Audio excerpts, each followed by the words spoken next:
నేను ప్రస్తుతానికైతే బెట్టింగ్‌లాడి నేను మొత్తం పోగొట్టుకొని రూ. 30,00,000 పోగొట్టునవుతున్నాడు. పిచ్చి నా లెక్క కొడుకులాగా. ఎక్కడ ఈరోజు తగిలాడురా ఈడు? అండర్ అదే గ్రౌండ్‌లోకొచ్చేసాను. కదరా బాబు. ఆ 30,00,000 ఉంటే నేను బ్యాంకులో వేసుకుని వడ్డీ తిప్పేవాడినిరా నేనొక బాబు. మంచి రెస్టారెంట్ బిజినెస్ పెట్టేద్దాంరా బాబు. ఈడెక్కడ దొరికాడు? పోగొట్టి మళ్ళీ పక్కన ఏం డబ్బుల్లో చేస్తాం? పోగొట్టాడు కదరా పిచ్చి నా కొంతమంది కొడుకు. అదే కదా.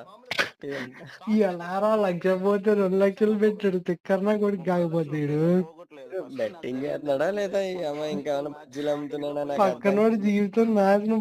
మరి తర్వాత నేనేం సంపాదించుకుంటే ఇటు చేశాను, సరదాగా 1,00,000, 2,00,000 దొబ్బెట్టాడు 30,00,000 ముందు పిచ్చి నా పోయినాయి. కాదు. కొడుకు. అయి రావాలి 30,00,000 చెట్లకు కాదునేవరా బాబు నాకు కూడా ఆడికి. కాదు, మళ్ళీ జనాలు రాడేంటి అనుకుంటారు రట్టడవుతున్నాడు 30,00,000 పోగొట్టి.